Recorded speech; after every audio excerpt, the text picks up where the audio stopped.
নমস্কাৰ মোৰ মৰমৰ ছাত্ৰ-ছাত্ৰীসকল। আজি আমি পঢ়িম অসম জাতীয় বিদ্যালয়ৰ ক্লাছ 7ৰ 6 নম্বৰ lesson stopping by Woods on a snowy evening. তো আমাৰ প্ৰথম কোৱেশ্চন হৈছে who is the poet of the poem stopping by Woods on a snowy evening. ষ্টপিং বাই উডছ অন এ স্নোwy ইভিনিঙৰ কবিতাটিৰ কবি কোন? এনসাৰ হ'ল Robert Frost was an American poet. Robert Frost আছিল এজন আমেৰিকাৰ কবি।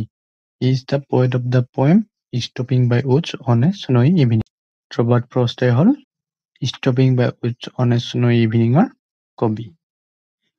2 নম্বৰ হ'ল Where was the speaker stopped? কবিজনে ক'ত ৰখিছিল? Answer In this poem the speaker stopped between a frozen lake and a snow-covered forest.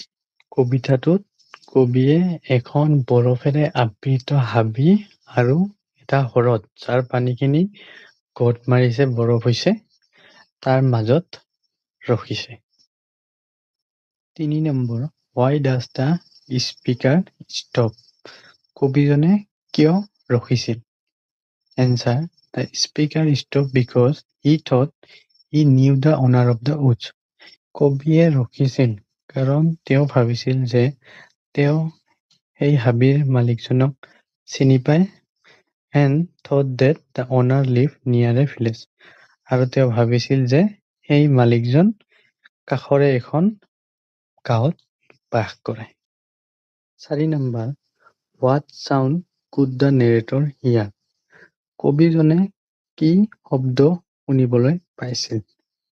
Answer The narrator heard the sound of the bell shaken by the harness of the horse, the sound of the wind and downy flakes.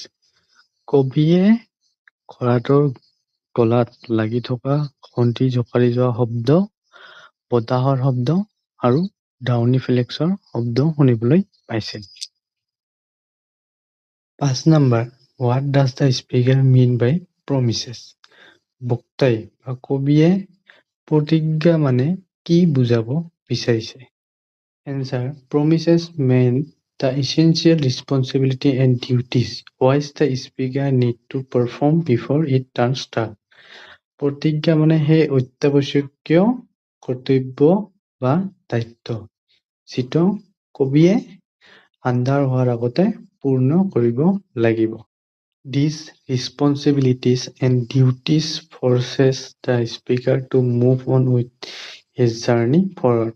আৰু এই দায়িত্ব আৰু কৰ্তব্যই বক্তাক তেওঁৰ যাত্ৰাত আগুৱাই যাবলৈ বাধ্য কৰাইছে।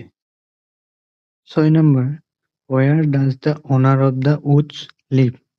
হাবিৰ মালিকজন ক'ত থাকে? Answer The owner of the woods lives in a village nearby. তো হাবিৰ মালিকজন কাষৰে এখন গাঁৱত বাস কৰে। 7 number Find out some rhyming words from the poem. কবিতাটিৰ পৰা কিছুমান ছন্দযুক্ত শব্দ বাছি উলিওৱা। Answer No হলে snow, queer হলে year, shake হলে flake, deep হলে sleep.